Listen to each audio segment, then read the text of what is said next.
In a small African town, there lived a nurse named Echo, who worked at the local hospital. Echo was known for her pretentious, manipulative and wicked ways, often maltreating patients, stealing from them and even flirting with their husbands. Echo was a master of manipulation. She would overcharge them, prescribe unnecessary treatments, and even give some unnecessary sleeping pills. Patients under her care suffered a lot at her hands. Omo, make una shut up. See their big mouth like drum. When una be dey collect the gbola I been dey there, yeah, they smell. Come on, make una collect these pills, make I rest. Echo hated seeing couples happy together. She would look for a way to send one of them out of the ward. Sometimes she would even ask the wives very private questions. Madam, how is your husband in the other room? Does he handle you well? Don't worry, you can talk to me.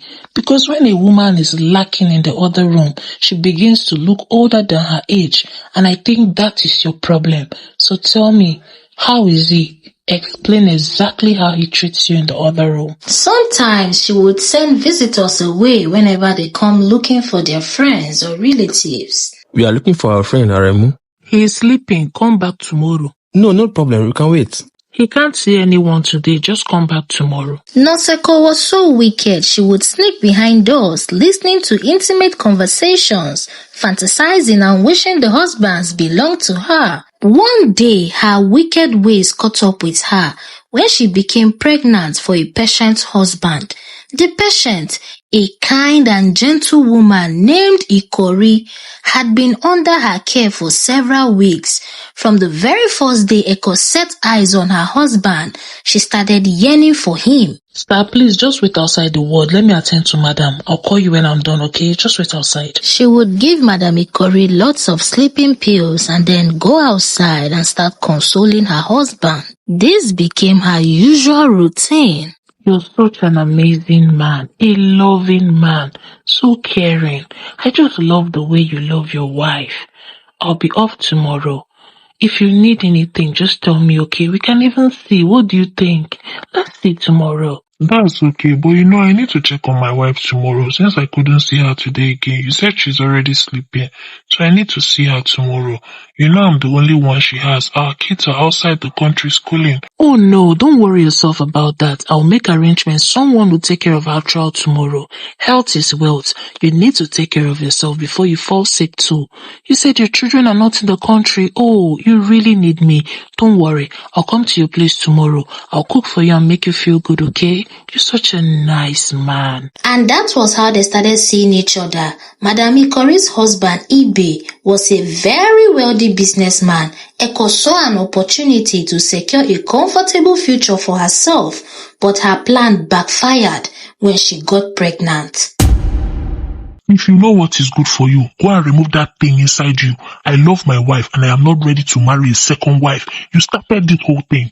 Don't ever call my line or come around here again. As Eko journeyed back to her own house that night, she cried and lamented. That same week, the hospital administration also discovered her atrocities and they were forced to take action. She was sacked from her job and shunned by the entire medical team. Eko broke down in regret. She remained in her room crying for several weeks, but as the pregnancy grew, she knew she had to escape.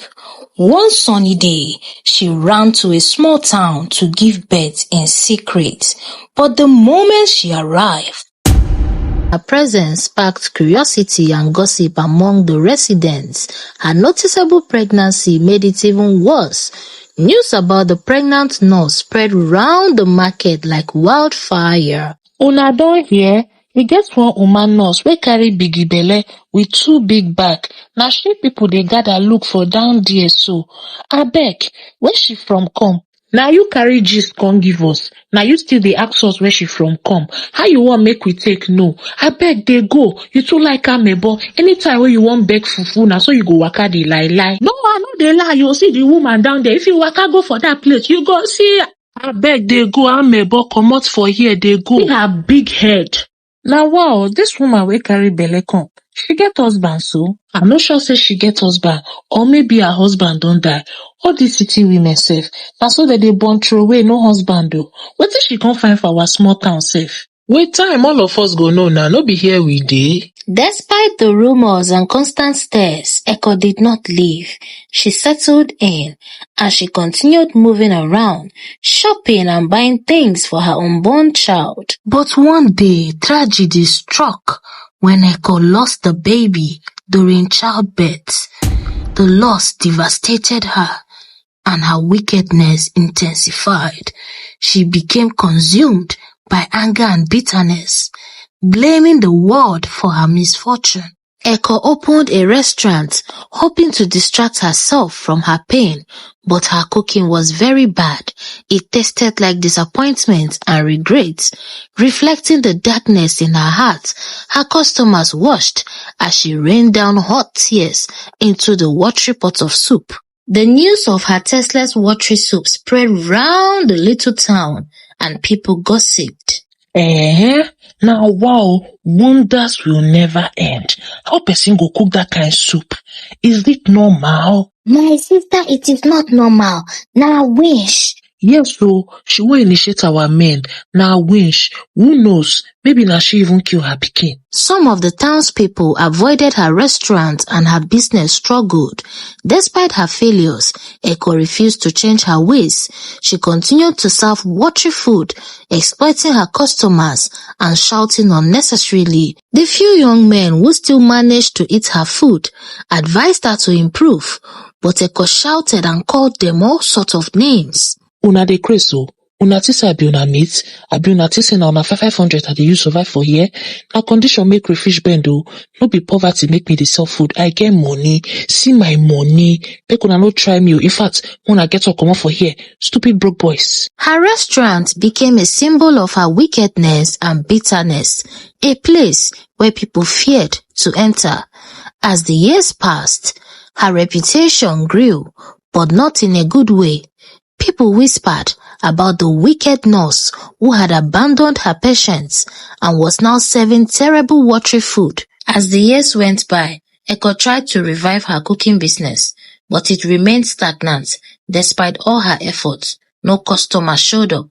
But one day, a wise old man from another town approached Echo and shared a profound message. Your food is a reflection of your soul. As long as your heart remains bitter and wicked, your cooking will never bring joy to others. The old man's words touched her deeply. She realized that her wicked ways had not only hurt others, but also herself.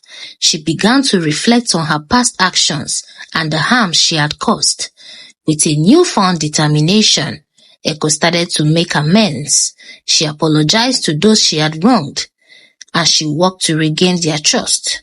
She also began to learn from her mistakes, seeking guidance from mentors and practicing self-care to heal her emotional wounds. As her heart began to heal, her cooking transformed. She started experimenting new recipes, infusing her dishes with love and kindness. Her restaurant slowly began to flourish, attracting customers who appreciated her newfound passion for cooking and her commitment to redemption.